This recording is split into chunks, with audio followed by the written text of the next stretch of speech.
Some spies work for governments. Some work for money. And some work for survival. This story begins with a man who has no passport, no official identity, and no country willing to claim him. His name is Daniel Rook. At least, that is the name he uses now.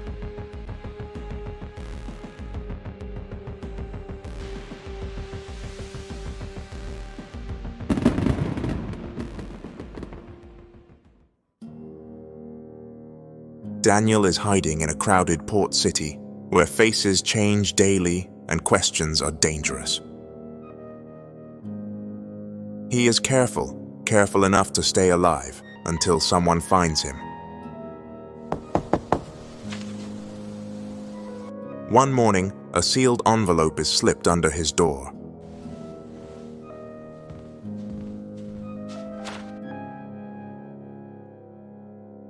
No return address, no markings. Inside is a single photograph. It shows Daniel standing beside a woman he watched die 5 years ago. Under the photo, 2 words are written.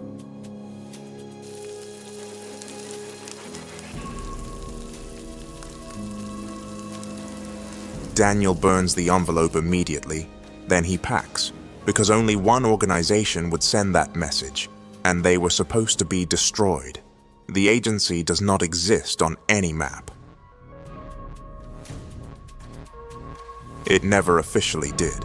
They specialized in people who could disappear forever, like Daniel. As he moves through the city, Daniel notices signs he hoped never to see again. A man watching reflections instead of faces. A vehicle that stops twice on the same street. He is being tracked. Daniel makes a decision he swore he never would. He contacts someone from his past. Her name is Mara Klein, former intelligence handler, former ally, former enemy.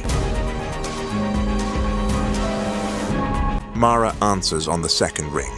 She does not ask how he got the number. She only says one thing. They found you too? That is when Daniel understands the truth. This is not a retrieval. It is a cleanup. Someone is erasing everyone connected to a buried operation. Slowly, quietly, Daniel and Mara agree to meet at a location I understand. I'll be right there. neither of them trusts.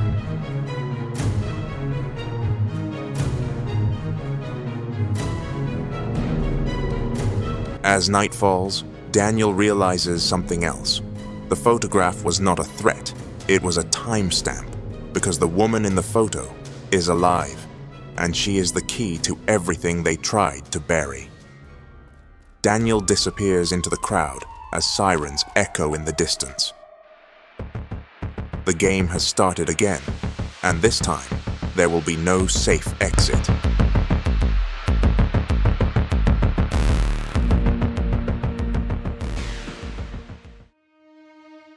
Daniel Rook does not go home. There is no point. Safe places are only safe until someone remembers them.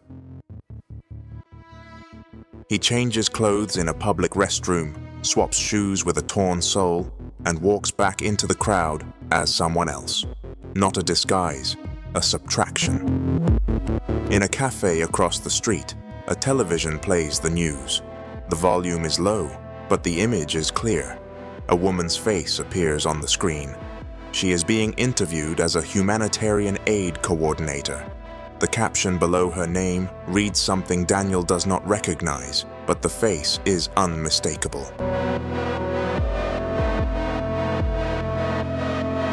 It is the woman from the photograph. Alive. Daniel watches carefully. She speaks calmly, too calmly. She knows the camera is not the real audience. Daniel leaves before the interview ends.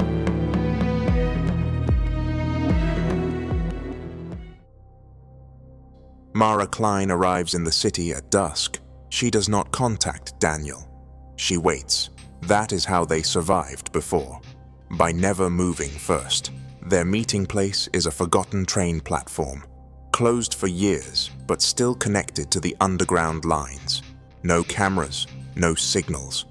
When Daniel sees her, he almost smiles. Almost. Mara looks older, sharper, less patient. She does not ask how he survived. She asks why he is still breathing. Daniel shows her the photograph. Mara's expression changes immediately. "That file was burned," she says. "Everyone in it was confirmed dead." Daniel asks, Confirmed by who? Mara does not answer. Instead, she tells him what she learned. The agency that erased them was never destroyed. It was privatized, names changed, funding rerouted, same people, same methods. Only now there is no oversight. The woman in the interview is not a survivor. She is bait. Every asset connected to the old operation is being drawn out, one by one. Daniel realizes the trap too late.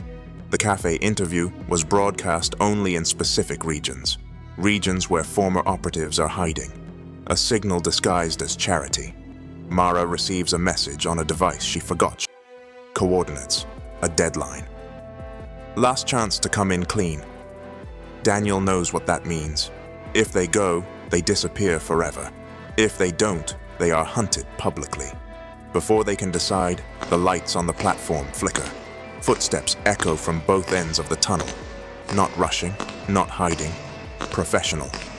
Mara reaches for a weapon she hopes she will not need. Daniel counts the exits. There are none. And then a familiar voice speaks from the darkness.